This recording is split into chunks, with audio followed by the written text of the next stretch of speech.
Kita jawab pertanyaan dari Dita ya.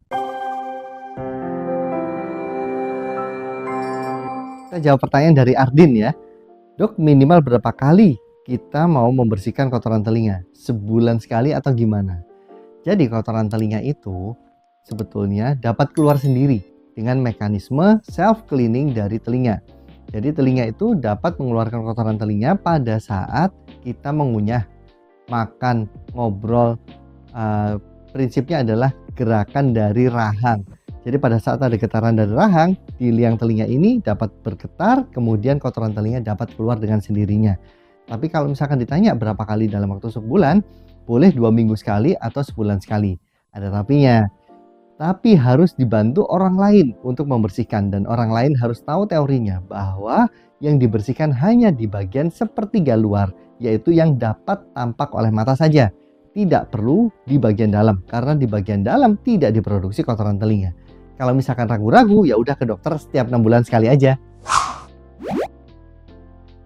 Membersihkan kotoran telinga pakai jari sendiri. Gimana nih? Apakah boleh atau enggak? Ini pertanyaan dari Surya. Kalau misalkan membersihkan dengan jari, pastikan jari kita sendiri ya. Nah, kalau misalkan pakai jari, tentu saja kalau misalkan tangan kita masuk ke dalam telinga, itu malah mendorong kotoran telinga ke dalam. Selain itu, jari kan juga bisa kotor. Selain itu, kukunya juga bisa panjang dan menyebabkan iritasi di liang telinga.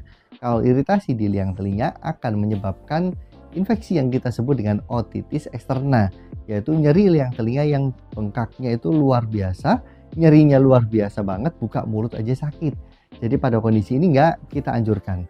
Jangan khawatir, telinga itu bisa melakukan self cleaning, yaitu mengeluarkan kotoran telinga sendiri pada saat kita mengunyah makanan, kita mengeluarkan rahang. Jadi ada getaran yang membantu kotoran telinga itu dapat keluar dengan sendirinya. Kita jawab pertanyaan dari Umu. Pertanyaan itu kayak gini nih. Dok, bagaimana cara membersihkan kotoran telinga sisa darah beku dalam saluran telinga anak? Apalagi kalau anak rewel, nggak suka jika ada benda masuk seperti cotton bud.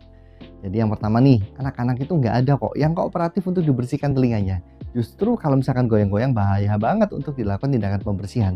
Tidak jarang justru malah dapat menusuk liang telinga, bahkan ke gendang telinganya yang menyebabkan berdarah.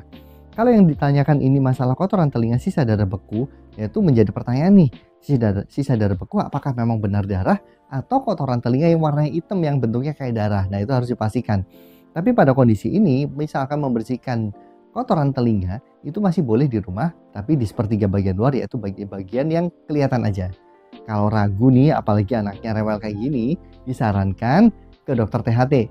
Nanti akan dilakukan tindakan pembersihan, salah satunya dengan cara pembilasan yang aman banget untuk anak-anak.